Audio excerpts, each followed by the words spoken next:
जब मैं था तब हरि नहीं, अब हरि है मैं नाम। सब अंधियारा मिट गया, दीपक दे कमाही कबीरा। ख़वातीन व हज़रात नमस्कार। आज हम बात करेंगे मौलाना रूमी और कबीरदास के बारे में। वही उनका लिटरेचर, उनका फ़लसफ़ा, उनके जो दर्शन हैं, उनके वक्ती मसाइल और वक्ती हालात के बारे में, उनके कंपैरिजन्स के बारे में। दोनों ही कलंदराने सुकन, दोनों ही वर्ल्ड क्लास फिलोसफर्स, दोनों ही निर्गुणता के उपासक, और भी दुनिया भर की तमाम सिमिलैरिटीज़ हमें इन दोनों के बीच में देखने को मिलती हैं। अब एक 13वीं सदी में पैदा हुए पर्शिया में, और तुर्की में जाके उन्होंने अपने प्राण त्याग दिए। और इधर अपने कबीरदास 15वीं सदी में पैदा हुए और मगर में जाकर उन्होंने अपने प्राण त्याग दिए। अरे मैं भाई सारी जानकारी तो विकिपीडिया पर है। हाँ, मैं आपको इनके दर्शन और उनके फिलोसफी से मुताल्लिक कंपैरिजन्स आपको बताता हूँ। मौलाना रूमी और संत कबीरदास में सबसे बड़ी सिमिलैरिटी उनके मौज़ूआत, जो उनकी रचनाओं का, उनके कलाम का जो निचोड़ था, उससे मुताल्लिक थी। स्पेशली अगर बात की जाए उनके स्पिरिचुअल कंटेंट के बारे में, तो वो काफ़ी हद तक हमें एक दूसरे से मिलता जुलता मिलता है। एक दूसरे से ऐसा लगता है कि एक दूसरे को ट्रांसलेट किया गया है, या कम से कम मिलते तो हैं ही। तंज जानो जान जतन मस्तूर नीस्त, लीक किसरा दीद जाने दस्तूर नीस्त। बदन रूह से या रूह बदन से छुपी हुई नहीं है, या एक दूसरे से अलग अलग नहीं है। बस इनका एक दूसरे को जानना, एक दूसरे को महसूस करना पॉसिबल नहीं है, एक्सेप्ट सम कंडीशन। अरे वो कंडीशंस क्या है ये तो बताएं। कंडीशंस आप ज्ञान योग में पढ़ सकते हैं, भगवत गीता में।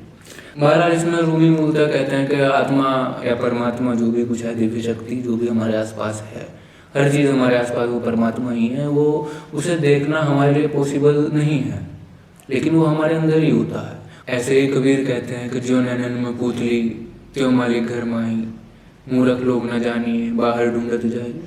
जैसे हमारी आँख में पुतली होती है लेकिन हम उसे देख नहीं पाते, इसी तरह भगवान भी हमारे अंदर ही होता है। अल्लाह, भगवान, गॉड जो भी कुछ है वो सब हमारे अंदर ही होता है, लेकिन हमें उसे देख नहीं पाते मूर्खता के कारण।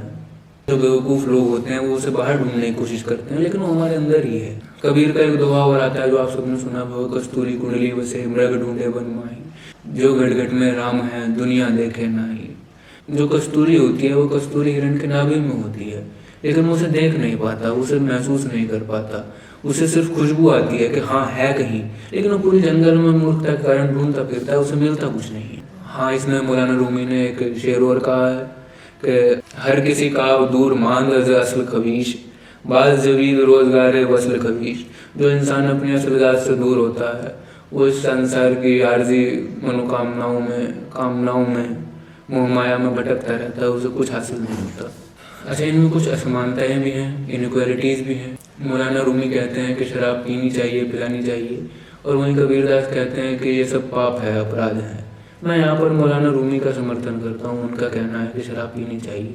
मैं मानता हूँ, और आप भी मेरी बात से सहमत होंगे, कि एक गिलास शराब पीना एक लड़की से इश्क करने से कहीं बेहतर होता है। क्या बात है, स्पिरिचुअल टॉक्स हो रही है आज तो। अरे लड़की शराब। चलिए खैर आगे बढ़ते हैं और बात करते हैं एक बहुत ही महत्वपूर्ण सिमिलैरिटी के बारे में जो मौलाना रूमी और कबीरदास के बीच में थी। वो थी गुरु परंपरा से रिलेटेड। दोनों ही अपने गुरु का आदर करते थे, सम्मान करते थे। दोनों ही अपने गुरु के प्रति पूरी तरीके से समर्पित थे, सरेंडर्ड थे। कबीरदास के तो आपने कई शेर, कई दोहे पढ़े भी होंगे कि गुरु गोविंदो हुआ खड़े काके लागू पाए, बलिहारी गुरु आपने गोविंदियों मिलाए। गुरु समान दाता नहीं याचक शीश समान, तीन लोक की संपदा जो गुरु दी नहीं दान। एक और दोहा याद आता है कि सब धरती कागज करूं, लेखनी सब बन राय, सात समंदर मसी करूं, गुरु गुण लिखा ना जाए। लेकिन अब बात करते हैं हम मौलाना रूमी के बारे में। मौलाना रूमी के उस्ताद थे शम्स तबरेज़ी, वो उनका बहुत इज्जत करते थे, बहुत आदर करते थे। मैं बताता हूँ आप क्यों मानेंगे कि मौलाना रूमी अपने उस्ताद शम्स तबरेज़ी की बहुत इज्जत करते थे। उर्दू अदब या फारसी अदब का कोई भी पोइट्री पीस, या फिर जिसे गज़ल कह लें, मसनवी कह लें, नज़्म कह लें, कुछ भी कह लें, उसमें लास्ट में जो कपलेट आता है, जो शेर आता है, उसे मक्ता कहते हैं। और उसमें शायर अपना नाम इस्तेमाल करता है कि ये मेरे कारण हुई है, इसका जो कारण है इस पूरी नज़्म का, इस पूरी गज़ल का, इस पूरी मसनवी का, वो मैं हूँ। लेकिन मौलाना रूमी के 3/4 कलाम में हमें शम्स तबरेज़ी का नाम देखने को मिलता है।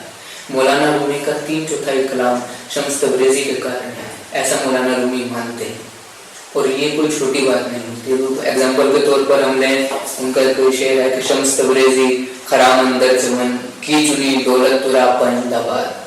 शम्स तबरेज़ी चमन के अंदर मस्त खिराम रहिए, मस्त रहिए, फुल इंजॉय कीजिए, सुकून से रहिए और आपकी ये दौलत हमेशा इसी तरह बरकरार रहे, कभी ख़त्म ना हो। तो हजरात, कौन ही सोचेगा 13वीं सदी में पैदा हुए एक फ़ारसी शायर और 15वीं सदी में पैदा हुए एक हिंदुस्तानी संत में इतनी समानताएं हो सकती हैं। तो इससे ये तो क्लियर हो जाता है कि हम सब कहीं से आते हो, हमारा बैकग्राउंड कुछ भी हो, हम सभी में एक क्षमता होती है एक दूसरे से गहरे आध्यात्मिक स्तर पर जुड़ने की।